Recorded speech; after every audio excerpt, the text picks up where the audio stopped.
Let's do a radical equation. Suppose we want to solve root x plus 2 equals x minus 4. Keep in mind that x plus 2 is greater than or equal to 0, right? Keep that in the back of your mind, which is equivalent to, I like my alligators, my like first grade teacher said the alligator eats the number on the right. I like my alligators to be oriented like the number lines. I mean, the alligator eats the bigger number. I like my alligators to be oriented like the number line. It keeps my brain organized. So I make my alligators eat the number on the right-hand side. Make sense? So let's keep in the back of our minds that x plus 2 is greater than or equal to 0, which is equivalent to 0 is less than or equal to x plus 2, which is equivalent to negative 2 is less than or equal to x. All right, so this original equation is equivalent to, in other words, has the same solution set as, now what do? I'm squaring both sides. X plus 2 equals x squared minus 8x plus 16. Also keep in mind that 0 is less than or equal to x minus 4, which is equivalent to 4 is less than or equal to x. I added 4 to each side. All right, how do I know that these two have the same solution set? Well, we need to show that this implies this and that this implies this, right? How do we know that this implies this? That's obvious because we square both sides. So obviously this implies this. How do we know that this implies this?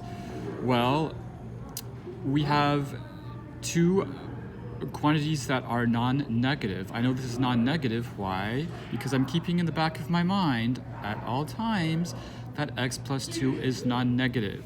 So I have two non-negative quantities. Also, by the way, how did I get this? Did I mention, how do I know that in the back of my mind x minus 4 is greater than or equal to 0, which is equivalent to x is greater than or equal to 4 because of this first equation.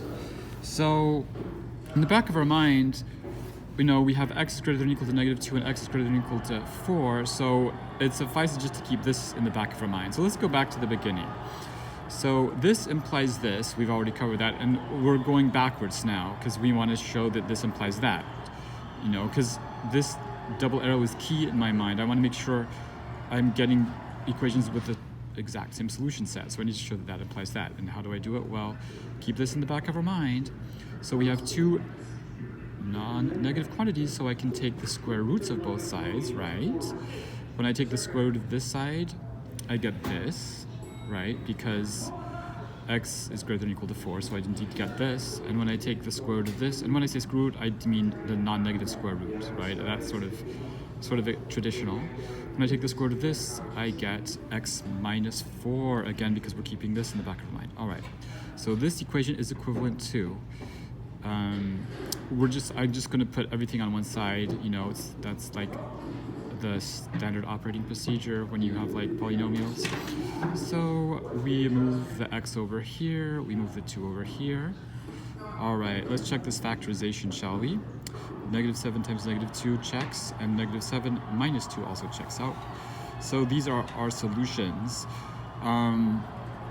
Let's go back. It's always nice to check.